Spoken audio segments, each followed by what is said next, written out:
स्वामी को शांति से सोते भी मैं उनकी निद्रा में विघ्न पड़ने नहीं देना चाहती थी।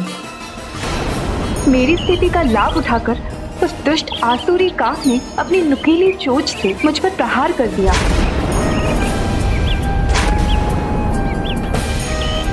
मेरी स्थिति का लाभ उठाते हुए उस राक्षसी प्रवृत्ति वाले दूत ने बार बार मुझ पे आघात करता रहा।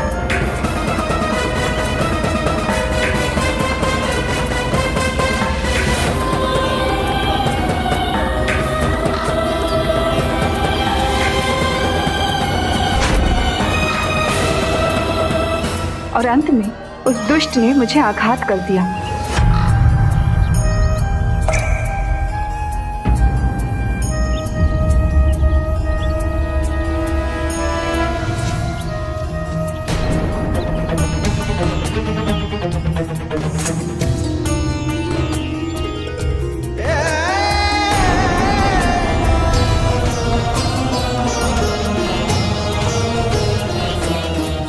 ये क्या सीधे? तुम्हारी कोमल काया पर आघात करने का दुस्साहस किसने किया?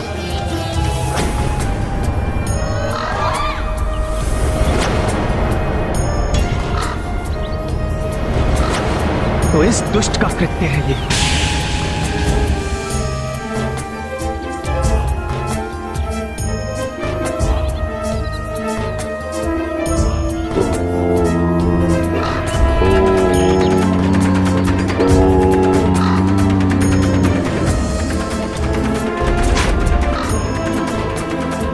लो दुष्ट, तुमने मेरी सीता को जो पीड़ा पहुंचाई है, अब उसका दंड भोगो।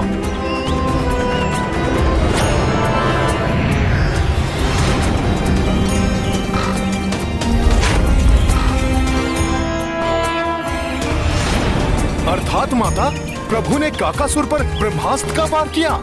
हाँ पुत्र, उस काकासुर ने जो पीड़ा मुझे दी वो प्रभु के लिए असहनीय थी। पवन के समान उसके वेग को देखकर स्वामी को ज्ञात हो गया था कि वो काक रूप में वो देवराज इंद्र का पुत्र जयंती था, जो अब अपना बचाव करने के लिए तीव्र गति से उड़कर यहाँ वहां जा रहा था। वो काकासुर बना जाए, सबसे सहायता की गुहार लगाता हुआ सभी सब ऋषियों के पास गया, परंतु प्रभु काज में हस्तक्षेप करने में सबने असमर्थता जताई और जयंत से कहा कि राम के ब्रह्मास्त्र से बचाव संभव नहीं है। तो निराश और भयभीत होकर इंद्रपुत्र जयंत रक्षा के लिए अपने पिता के पास स्वर्गलोक पहुंचा। मूर्ख जयंत, तुमने माता सीता की करुणा की परीक्षा लेने का दुस्साहस कर बहुत बड़ा अपराध किया और स्वयं को प्रभु श्री राम के क्रोध का कारण बनाया। अब कोई देवता तो क्या, स्वयं प्रभु ब्रह्मा जी भी ब्रह्मास्त्र को नहीं रोक सकते। अब प्रभु श्री राम के ब्रह्मास्त्र से श्री राम ही तुम्हारी रक्षा कर सकते हैं।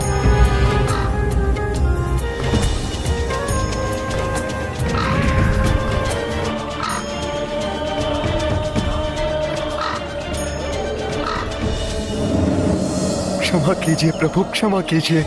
मैं तो अधम मात्र माता सीता की दया और करुणा की परीक्षा लेने के लिए उन्हें निरंतर मैं कष्ट दे रहा था, परंतु उन्होंने मेरा किंचित प्रतिकार नहीं किया। आपके निद्रा में कोई व्यवधान ना आए, इसीलिए उन्होंने मुझसे अपना बचाव करने के लिए भी कोई चेष्टा नहीं की। परंतु प्रभु, मुझे ज्ञात है कि यह मेरी मूर्खता ही थी। माता सीता के धैर्य की परीक्षा लेने का दुस्साहस कर मुझसे सत्य में बड़ी भूल हुई है। मुझे क्षमा करें प्रभु, क्षमा करें।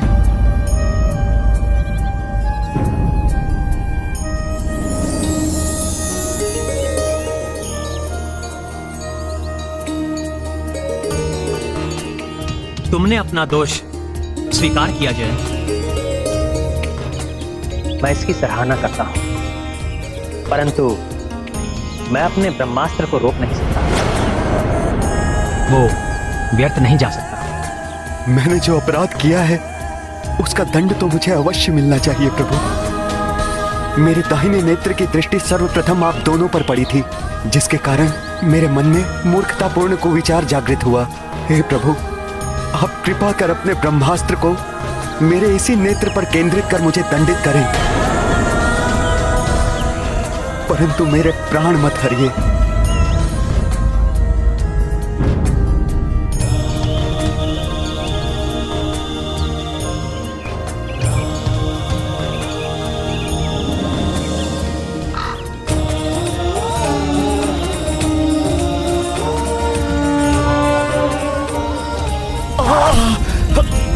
मैं पुनः क्षमा प्रार्थी हूँ प्रभु, और आपको विश्वास दिलाता हूँ कि भविष्य में मुझसे कभी ऐसी धृष्टता नहीं होगी।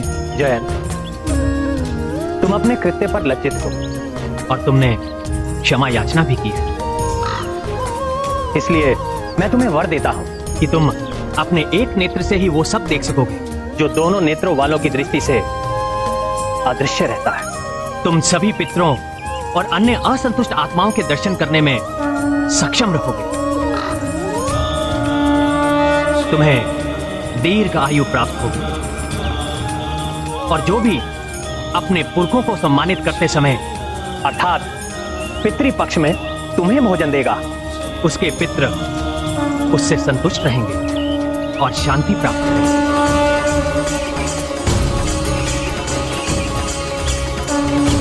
प्रभु आज्ञा दीजिए।